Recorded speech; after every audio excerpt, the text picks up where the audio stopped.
Welcome to the Deep Dive, where we unpack the secret, the complex, and the nearly forgotten, transforming dense research into the essential knowledge you need to grasp the world's most fascinating ideas. Today we are tackling something a dedicated learner asked us to do that seems almost impossible.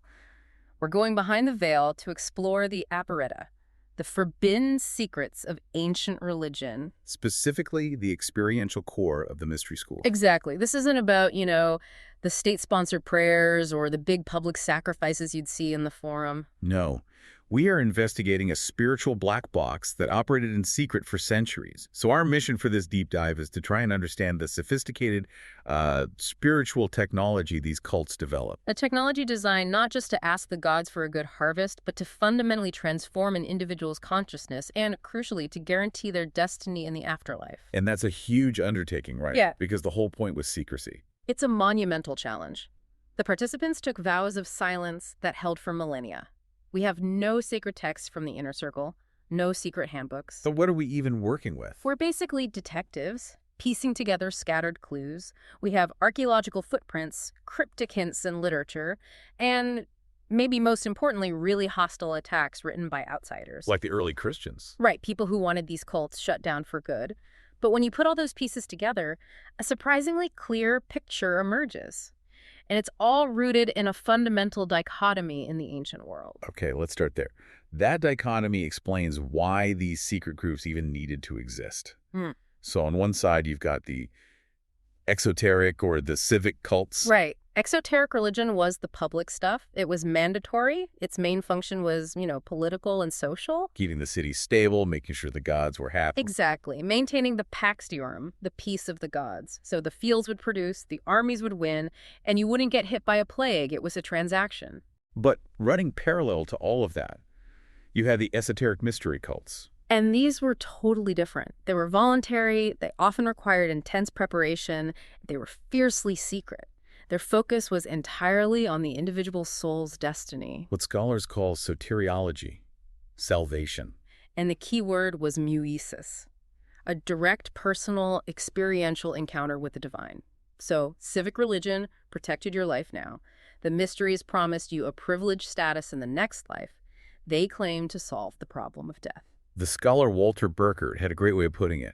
He said they weren't really precursors to later religions, but more like experimental forms of belief. I love that framing. They were essentially laboratories for human consciousness, testing different ways to achieve divinity or, conquer mortality. And the fact that some of these experiments ran for nearly 2,000 years suggests they were incredibly effective. Which brings us to the most successful and long-lived experiment of them all. Eleusis. Yes. Eleusis. I mean, if you wanted to be anyone in the ancient world, from a philosopher to an emperor, you had to go. You had to. This site, just 14 miles from Athens, was the spiritual powerhouse of the classical world.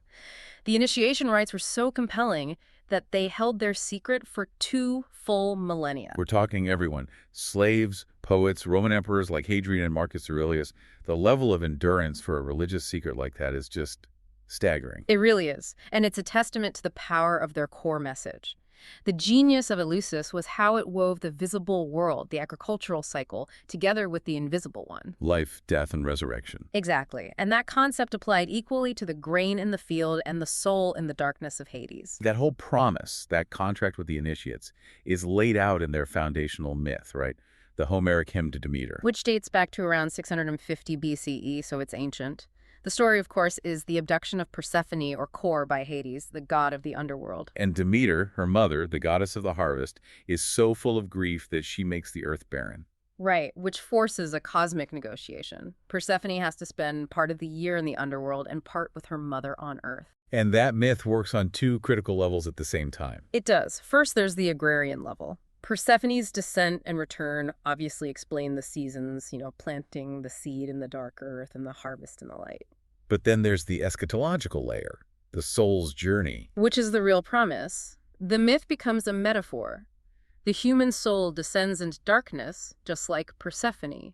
But through the secret knowledge gained at Eleusis, it has the potential for resurrection and a blessed afterlife. Not like the mindless, twittering shades you see in Homer's version of the underworld. This was a promise of conscious, blessed existence after death. And if you look closely at the myth, there's a specific incident that happens at the palace in Eleusis that sort of sets the stage for the whole ritual. This is when Demeter is disguised as an old woman, right? Yes, she tries to make the young prince Demophon immortal by burning away his mortal parts in the hearth fire. But she's interrupted by his mother, and the act fails. It's a failed act of tyurgy, of god work, but it's so important. It's critical because it establishes the premise that the gods can use ritual and fire and light to elevate mortals. The failure creates the need for a new contract. The message to the initiate is basically, immortality was almost given freely, but now you have to earn it through these rites. Precisely. If you follow this ritual path, you will avoid the darkness and despair waiting for the uninitiated. And to get to that final revelation, the apoptia, you had to go through this incredibly strict two-stage system of purification. It was a very structured journey. It started months before with the Lesser Mysteries, held in February or March. This was basically a prerequisite, a purification rite, probably involving water rituals, getting the candidate, the mysties, ritually clean and prepared. This was the first step toward myesis, the closing of the eyes. The entry into the state of being an initiate. And then came the main event in the fall, the Greater Mysteries. This was a massive 9-day choreography that involved, pretty much the entire population of Athens. The precision is just wild. It starts with the Hiera, the sacred objects being moved from Eleusis to Athens, which physically and symbolically integrates the mysteries into the heart of the capital. Then you have the perhesis, the official proclamation. This is where they kicked people out. Right. It barred anyone who had committed murder, or interestingly, anyone who spoke barbarian languages. It set a clear boundary between the pure and the profane. And then, day 3, the iconic command, Halaid Mistai. To the sea, O initiates. This is where the real physical cleansing began. The big canardic moment. They all marched to the sea and washed piglets. Why piglets? The seawater itself was seen as a powerful cleansing agent. The idea was that the impurity of the initiate was symbolically transferred onto the piglet. A scapegoat, basically. A living vessel for their spiritual dirt. And then the animal was sacrificed. This act of substitutionary sacrifice made them ritually pure, ready for the next stage. That piglet washing is famous. But the most psychologically transformative part, it seems to me, was the procession. The 14-mile march back to Eleusis along the sacred way. That procession was a piece of spiritual technology in itself. It was designed to break you down. Through fasting, physical exhaustion, and, crucially, ritual humiliation. When the procession reached the bridge over the Cephisus River, they were subjected to the gephirismoi. The ritual abuse and mockery. This seems so counterintuitive. Why would you subject people who paid for this to verbal assault? Because it was a profound leveling mechanism. Remember who was in this crowd? You have Roman senators, powerful Athenian citizens, and humble slaves, all walking together. And at that bridge, none of that mattered. Not at all. Masked figures would hurl insults and mockery at everyone equally. By forcing the initiate to shed their ego, their social identity through this controlled humiliation, you achieve a state of psychological parity. They were all just mystai seekers before entering the holy space. So you finally arrive at Eleusis, you're physically exhausted, you're emotionally raw, you're stripped of your social armor, and you drink the kaikon. A special drink of barley, water, and mint to break the long ritual fast. You are now, in every sense, primed for the climax. You enter the telesterion. And this building is, it's one of the most significant pieces of architecture from the ancient world. It wasn't a temple for a statue. It was a vast, covered hall designed to hold thousands of people at once. Creating this incredible sense of shared collective experience. Right. And inside this forest of columns around the central chamber, the anactoron, meant that when it went dark, you could completely lose your sense of self in this huge, disorienting space. And the experience inside was broken down into 3 categories, right? Yes, later sources summarize it that way. First, the dramata, the things done. This was likely a dramatic reenactment of Demeter's desperate search for Persephone taking place in the pitch-black hall. So you're inducing this shared state of anxiety and loss. Exactly. Then the legomena, the things said, cryptic formulas. The most famous one we know of is this incredibly simple but profound agricultural cry. Rain, conceive. Me, guy. Marrying the heavens and the earth, the male and female principles. But the absolute culmination, the secret that defined Eleusis for 2,000 years was the diagnoumena, the things shown. This was the big reveal. The display of the Hiera. Culminating, allegedly, in the Hierophant displaying an ear of grain cut in silence. The ultimate symbol. life springing from death. Simple, but after all that preparation. It must have been devastatingly powerful. And it wasn't just symbolic. Initiates reported profound visions. They were in total darkness, sensory deprivation, and then suddenly these intense bursts of great light would shine from the anektoron. A sophisticated manipulation of light and dark. It was a psychological technology intended to induce an ecstatic vision. Okay, this is where it gets really fascinating and where modern science comes crashing into ancient religion. The debate over the kykeon, was that vision just psychology and theater, or was something else going on? This is the entheogenic hypothesis, first proposed in the late 70s by scholars like Ruck, Wasson, and Hoffman. Yes, Albert Hoffman, the guy who synthesized LSD. That's a serious endorsement. It is. Their argument is that theater alone doesn't quite explain the consistency of this ineffable visionary experience reported for 2 millennia. They propose that the barley in the kykeon could have been infected with a fungus, Claviceps purpureo ergot. which contains lysergic acidamides, or LSA, a chemical cousin to LSD and a known, powerful psychedelic. The symptoms described by initiates, fear, trembling, then cosmic unity and ecstatic vision, that lines up perfectly with a psychedelic trip. It really does. Now, the big critique has always been, the toxicity. Ergot is famously poisonous. It causes convulsions, gangrene. You wouldn't risk poisoning thousands of the ancient world's elite every year. But this is where the spiritual technology part comes back in, with the preparation. This is the chemical key. Research has shown that ancient preparation methods were surprisingly good at selective extraction, a simple water-based infusion, or even using a lye solution, which they could get from wood ash. Could separate the psychoactive LSA from the toxic ergopeptides? Potentially, yes. It could create a safe or at least safer psychedelic potion.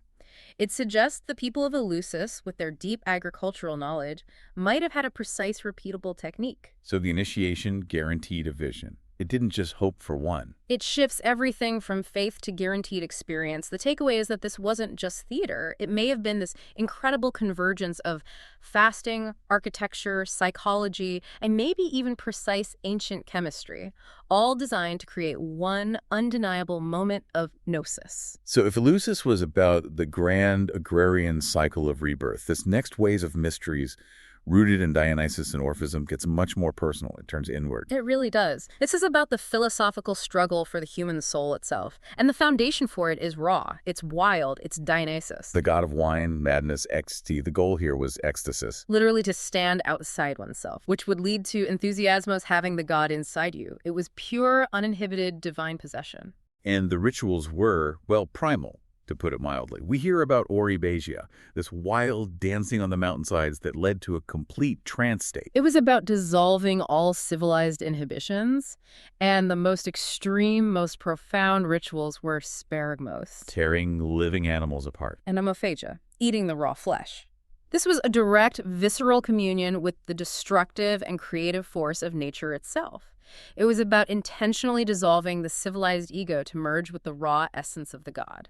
But that primal bloody madness, that's not going to appeal to everyone. No, and that's where the reform movement comes in, the one attributed to the mythical poet Orpheus. He supposedly went to the underworld and came back with a higher, more advanced knowledge. So Orphism is the intellectual, ascetic refinement of that raw Dionysian energy. Exactly. It completely rejected the bloody sacrifice. Instead, it advocated for extreme purity, vegetarianism, and a path of philosophical cleansing. And this philosophical turn gave us one of the most powerful myths in Western thought. The explanation for why humanity is so flawed, the myth of Dionysus Zagreus. This is their core dogma. The story is that Zeus fathers a divine infant, Zagreus. The Titans, who are these primal, chaotic beings, are incited by Hera to attack the child. They tear him to pieces and they eat him. They consume him. Zeus, in a rage, incinerates the Titans with his thunderbolt, reducing them to ashes, to soot. And we, humanity, are created from that soot. Exactly. This is the origin of our dual nature. We inherit the evil, violent, earthly, titanic nature, the body and its appetites, from the Titan's ashes. But we also get the divine, immortal Dionysian spark from the god they consumed. So the human condition is this constant war inside us. We carry this ancient grief, a kind of original sin, the crime of the Titans living within our very nature. And the goal of Orphism is to purge that titanic part of us. To purify the soul through initiation, ritual, and asceticism so that you can finally break the cycle of metempsychosis. Reincarnation. which they saw as a prison. A terrible prison. This is a huge departure from mainstream Greek thought, where reincarnation was just sort of accepted. Yeah. The Orphics had this intense moral urgency to escape it. And we have terrifyingly direct proof of this, don't we? The Orphic gold tablets. They're absolutely stunning. Some of the most direct evidence we have for any ancient belief system. They are these tiny, thin gold leaves, lamellae, found placed in graves in Italy and Crete. And they're basically passports for the dead. They are. They have detailed instructions, passwords, and a map for the soul to navigate the afterlife. It confirms that the Orphics believed you kept your individual identity after death, and you needed secret knowledge, gnosis, to be saved. And their underworlds wasn't uniform. It was a place of choice. A moral landscape. Yes. The most crucial instruction is about two springs the soul encounters. The soul is desperately thirsty after death, and it finds these two springs. The first is Lethe, the spring of forgetfulness, marked by a white cypress. And the instructions are clear. Do not drink from it. Absolutely not. Drinking from Lethe wipes your memory clean, you forget your gnosis, and you're immediately thrown back into the cycle of reincarnation. Instead, you have to seek out the other spring, the one flowing from the lake of memory. Mnemosyne. This is the absolute core of Orphic salvation. Memory is what saves you. If you drink from Mnemosyne, you retain the knowledge from your initiation, and then the soul is instructed to make a declaration to the guardians of the spring. Asserting its divine nature. It's an incredible statement of identity. The soul declares, I am a child of earth and starry heaven, but my race is heavenly. But give me quickly the cold water flowing forth from the lake of memory. By drinking from memory, the soul proves it has the gnosis. It bypasses reincarnation. And enters the seats of the blessed. It's the ultimate expression of the idea that knowledge is salvation. It's just such a profound leap. From the Homeric idea of a mindless ghost to this, a highly conscious soul actively navigating the afterlife with secret passwords. The power is in your hands. Exactly. The priest gives you the map, but your salvation depends on you remembering the instructions in that critical moment after death. Okay, so we've gone from collective rebirth at Eleusis to this intense personal philosophical struggle in Orphism. Let's shift now to a couple of cults that were focused on, well, much more practical forms of protection. Right. And we can start with the Samothracian Mysteries, which, during the Hellenistic period, were second only to Eleusis in terms of prestige. And their success was all about practicality and access. Totally. Samothrace is an island right on the major trade routes. So unlike Eleusis, which was tied to the agricultural calendar, Samothrace was open for business during the entire sailing season. Which made it essential for sailors, merchants, anyone whose life depended on crossing the dangerous agency. And their inclusivity was, for the time, radical. The sources are clear. It was open to everyone. Free, slave, male, female, Greek, and barbarian. That universality was a huge part of its appeal. And the gods they worshipped, the theomegaloi, the great gods, their main function was protection, right? Yes, very practical protection. But what really makes Samothrace stand out, and what's a major anomaly in Greek ritual, is what they required before the initiation even started. This is so fascinating. It's a rare instance of moral introspection. It really is. The initiate, the mystes, was required to privately confess their worst sins to a priest. This is a huge shift. Normally, Greek ritual purity was about external things, not being polluted by death or childbirth. This was about your internal moral state. It forced you to confront your own failings. A practice that really anticipates later religious traditions. And the protection you received wasn't abstract, it was a tangible, physical object. A talisman. They received a magnetized iron ring. This ring was believed to be charged with the divine power of the sanctuary. It was this symbol of the invisible force of the gods, acting as a physical protection against dangers, especially shipwreck. Instant, portable salvation. Very practical. Very. Now, from that kind of maritime protection, we move to something much more visceral. The Phrygian cults of Cybele, the Magna Mater, the Great Mother. And her cult offered protection not from the sea, but from mortality itself, through some pretty extreme bodily transformation. Cybele was brought to Rome in 204 BCE under these really dramatic circumstances. The Sibylline books, the prophetic texts, said the only way to defeat Hannibal was to bring the goddess's sacred stone to the city. Her arrival just fundamentally changed the Roman religious world. And her priesthood, the Galli, they were notorious. They really were. They embodied this wild, ecstatic devotion to the goddess, emulating her mythical consort, Attis. The Galli practiced self-castration, they adopted female dress, they engaged in ecstatic whipping and self-laceration during the annual Day of Blood. A complete rejection of traditional Roman masculinity in favor of total service to the Great Mother. It was shocking to the Romans, but the ritual that became the most famous, and is still one of the most striking and violent images from antiquity, is the Torbolium. The blood baptism. Initially, it was a public sacrifice, but by the 2nd century CE, it had become this intensely personal initiation. Let's walk through the mechanics of this, because it's a lot. This wasn't just a symbolic sprinkle of water. No, this was total immersion. The initiate, fully clothed, would descend into a trench, the fossa sanguinis. A wooden grating was placed over the top. And then a massive bull was slaughtered on the grating directly above them. And the sources are very clear. The hot blood would pour down, just drenching the person below. They were supposed to actively catch it in their eyes, on their tongue. To completely absorb the vital life force of the animal. They would emerge from that pit reborn. It was a direct somatic transfusion of vitality. I just have to pause on that. We're talking about being covered in hot, fresh blood. Mm. That sounds less like a ritual and more like a trauma. How on earth did the promise justify that experience? Because the spiritual technology here was leveraging the vires, the vital force of the bull, to achieve a kind of physical regeneration. The promise was immense. The initiate emerged renatus in eternum, reborn for eternity. Or at least for a long time. Or for a defined period, often 20 years, after which you could repeat the ritual. It was this profound physical promise of renewal that made it incredibly popular with the Roman elite right up until the end of paganism. So as the Roman Empire expands, these mysteries start to synthesize, offering these big universal figures and really intricate cosmic systems. And the first one we have to talk about is Isis. Her cult just swept across the Mediterranean. The cult of Isis and Osiris offered a much more compassionate, universal theology. And Isis herself was the ultimate synthesizer, right? She absorbed all the local goddesses. She became the Myrianamos, the one with 10,000 names. And we are so lucky because we have our most detailed insider account of any mystery initiation from the novelist Apuleius in The Golden Ass. Right. The protagonist, Lucius, gets turned into a donkey. The uninitiated beastly soul. And Isis rescues him. His initiation, which is in Book 11, gives us this clear look at the stages. Purification, incubation, and then the big reveal. The purification was weeks of ascetic preparation. Incubation meant sleeping in the temple, hoping to receive guiding dreams from the goddess herself. But the core revelation was this moment of symbolic death and rebirth. Lucius's description is very cryptic, to protect the secret, but it's so evocative. He says, I approached the boundary of death, and treading on Proserpina's threshold, I was carried through all the elements and returned to earth. So a symbolic journey through earth, water, air, and fire. He's unmade and then remade as a holy initiate. And the vision culminated in this incredible image, seeing the sun at midnight. Exactly. Seeing the sun shining with bright light at midnight symbolized the spiritual sun of the underworld. It meant the initiate had successfully navigated the darkness of death.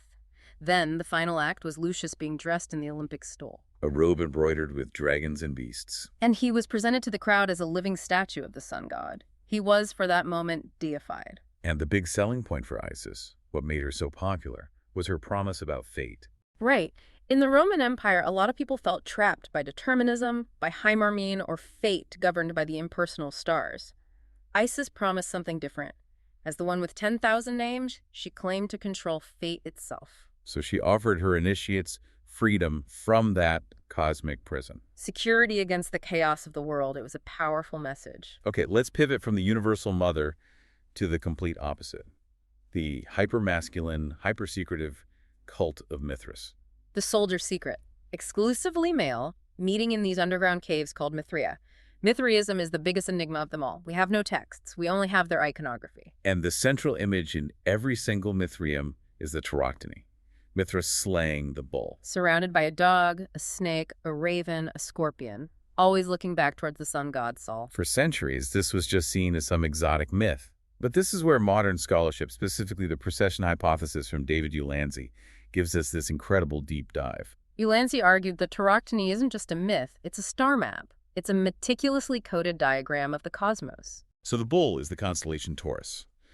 The scorpion is Scorpio, attacking the bull's testicles. The dog is Canis Minor. The raven is Corvus. It's a snapshot of the celestial equator at a specific moment in cosmic history. And the significance of that is tied to a huge astronomical discovery, the precession of the equinoxes. Exactly. Precession is this very slow 26,000-year wobble of the Earth's axis.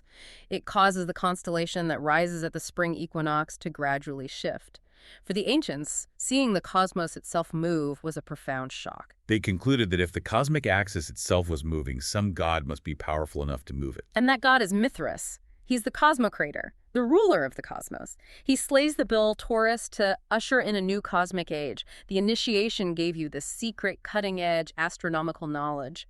But if Mithras is moving the cosmos, there's another terrifying figure in the Mithraea that represents the thing he has to overcome, the lion-headed god. The Leontocephaline, a human body with a lion's head wrapped by a snake, standing on a globe. This figure represents Aeon, infinite time, or maybe Saturn. He's the embodiment of the inescapable bonds of time and fate. So the Mithric initiate is learning a secret cosmic map to get past the bonds of time itself. It is the ultimate promise of transcendence. And the initiation itself was this highly stratified 7-grade system that provided the practical path for that ascent. It sounds almost like a military hierarchy. It was a clear planetary ladder. Each grade corresponded to a planet, symbolizing the soul's journey up through the celestial spheres. So the first grade, Corax, Raven, linked to Mercury, would serve food. Then you have Miles, soldier, for Mars, who famously in his initiation would decline a crown, declaring that his only crown was Mithras, a symbolic rejection of all earthly loyalty. And the higher ranks. You had Leo, lion for Jupiter, who handled the sacred fire, and at the top, the Pater, father, linked to Saturn, who was the spiritual leader of that specific cave.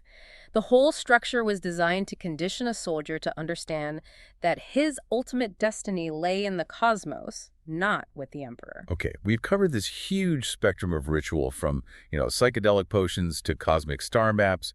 As we get into late antiquity, the lines between cult, ritual, and high philosophy just start to dissolve. They completely blur, and to understand this final phase, we have to start with the bridge between them. Pythagoreanism. Pythagoras, back in the 6th century BCE, didn't just start a school of thought. It was a disciplined monastic community that was, for all intents and purposes, a mystery cult. And their core teaching, echoing the Orphics, was metempsychosis, the transmigration of the soul. This belief that the soul cycles through human and animal bodies. Well, it led to some incredibly strict rules for daily life. Like strict vegetarianism. Right. If your ancestor could be reincarnated as a cow, eating meat was a huge risk. The goal was to avoid pollution at all costs. And these rules were passed down in the form of the akusmata, these cryptic oral sayings. That sound totally baffling to us today, like, do not poke the fire with a sword. Which they interpreted as, don't provoke an angry person. Okay, that makes sense. But the most famous, the one that's been debated for centuries, is the absolute taboo, do not eat beans. It just sounds so random. Why beans? Well, the interpretations show you the different layers of meaning. Some people said it was just physical beans cause gas, which interferes with contemplation, or maybe it was about a blood disease called favism. Others saw a political meaning. Because beans were used in Athenian voting. Exactly. So do not eat beans meant stay out of politics. But the really esoteric interpretation, the one that connects back to the soul, is that beans contain the souls of the dead. Yes, because of their shape or how they decompose. So eating them polluted your body and trapped a soul. The fact that they were so serious about it shows how every tiny detail of life was tied to this grand doctrine of soul purity. And the ultimate goal was to align your own soul with their core tenet. All is number. The Pythagorean cosmos wasn't chaos. It was ordered by the precise mathematical ratios of music, the harmony of the spheres. By studying math and geometry, the soul could literally tune itself to the divine, rational order of the universe. And this philosophical approach leads directly to the intellectual climax of the whole mystery tradition, Neoplatonism and theurgy. Right. By the 3rd to 5th century CE, thinkers like Iamblichus and Proclus are facing the rise of Christianity, which offered a much simpler path to salvation through faith. The Neoplatonists were the intellectual elite, but they hit a problem. How does the soul actually get back to the ultimate source, the one? Why wasn't pure thought enough for them? Because the soul in their cosmology had fallen too far into the material world. It wasn't just weighed down by the physical body, but by something they called the vehicle of the soul, the okima. And what was the okima? Think of it as the soul's ethereal, luminous body, its spiritual container. The mind could ascend through pure thought, but the okima was still polluted by contact with matter. It was like an anchor. So you needed a ritual to cleanse it. Which is why they had to shift from just doing philosophy to actual ritual practice. This is the difference between theology and theurgy. Exactly. Theology is talking about God. It's discussion doctrine. Theurgy is acting on God or with God. It literally means God work.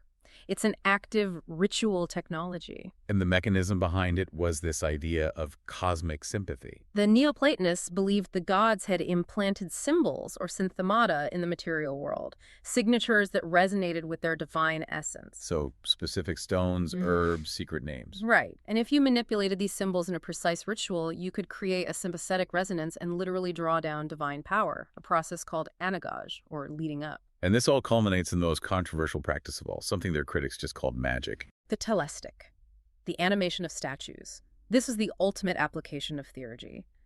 The belief was that through intense ritual consecration, by inserting the right materials and spells into a statue, you could get a god or a spirit to actually inhabit it. turning an idol into a living oracle. It was the last, most sophisticated attempt to prove that the old ways offered a direct experiential connection to the divine that was superior to just simple faith. It's just an incredible spectrum of practices. The silent ear of grain, the blood pit of the Torobolium, the bean taboo, animating statues. It's this whole hidden history of humanity's quest for transformation. Let's zoom out now and look at the sociology. Who was doing this and why did it all end? Well, the demographics tell you a lot about why some cults succeeded for so long and why others ultimately failed. You see this clear contrast between the big, inclusive cults and the really niche ones. So Eleusis, Isis, Samothrace, they were all pretty much open to everyone. Mixed gender, slave, free, foreigner. Their model for salvation was universal, but then you have Mithraism, and Mithraism was severely restricted. It's exclusively male, focused on the military, bureaucrats. And it had no mechanism for family participation. It completely excluded women. And that exclusivity, which cuts out half the population, is a huge factor in why it couldn't compete with Christianity, right? Which not only welcomed women, but often centered its early communities around them. It's a very compelling hypothesis. In the long run, the cults that embrace the universal and the domestic, like the cult of Isis, just fared better in that competitive religious marketplace. And the very idea of salvation, what they were even trying to achieve, that changed over time too. It evolved dramatically. The early mysteries, like Eleusis, were focused on what you could call locative benefits. They promised you a better spot, a better lot within the underworld. The cosmos was still seen as home. But later on, as determinism and Gnostic ideas took hold, the goal became much more utopian and cosmic. The focus shifted radically. It became about the soul's ascent out of the cosmos entirely. The planets, which were once signs of divine order, started to be seen as malevolent barriers, gatekeepers. So salvation meant escaping the prison of the world. Exactly. It reflects this profound psychological shift from feeling at home in the universe to feeling trapped by it. But in the end, after 2,000 years of success, their demise wasn't a natural decline. The source is pretty clear about this. It was a legislative execution. The political environment under the Christian Roman emperors just became violently hostile. The final blow came with the Theodosian decrees in 391 and 392 CE. The Emperor Theodosius outlawed all pagan sacrifice and closed the temples. The entire spiritual technology was criminalized practically overnight. And the end of Eleusis, the biggest of them all, was swift and violent. Alaric the Goth. In 396 CE, Alaric and his forces invaded Greece. They destroyed the sanctuary at Eleusis and extinguished the sacred fire that had burned for nearly 2,000 years. That moment is just this, the symbol of the abrupt and violent end of one of the longest-running religious traditions in history. But the knowledge, the spiritual architecture, it didn't just vanish. No, it transformed. Key elements were absorbed and repurposed. The language of initiation, purification rituals, the idea of a sacramental meal, even the date of December 25th. The birthday of the unconquered sun, Netalus Invicti. It was all syncretized into Christian practice, and the intellectual framework of Neoplatonism, the foundation of theurgy, it went underground. It was preserved by scholars until it exploded back to life during the Renaissance, influencing Western esotericism for centuries to come. So the mystery schools really represent humanity's first highly organized attempt to conquer death, not through physical preservation, not through just passive faith, but through the actual transformation of consciousness. A quest for a fundamental experiential gnosis of the divine. They used architecture, fasting, psychology, maybe even chemistry to guarantee a vision, a moment of undeniable knowing that could liberate the soul from fate, time, and mortality. So what does this all mean for you, the learner, who asked for this deep dive into the forbidden secrets? I think we have to go back to that inscription from Eleusis. Thrice blessed are those among mortals who have seen these rites before going to Hades, for they alone have life there, while for the rest, all is misery. And that raises a really provocative question for us today. In that world, salvation rested entirely on vision, on having seen the secret things. It wasn't based on simple faith or belief. So, what does the historical primacy of direct experiential transformation imply about our own modern ideas of spirituality, where evidence and experience often take a backseat to doctrine? Something to think about as you contemplate the starry heaven lineage of the Orphics and the real meaning of that silent ear of grain. If you want more curated deep dives into complex topics just like this, breaking down the difficult into the definitive, you can find the deep dive everywhere you listen: Apple Podcasts, YouTube, Spotify, and beyond. Follow us to keep expanding your knowledge base and challenging your assumptions about the secret history of the world.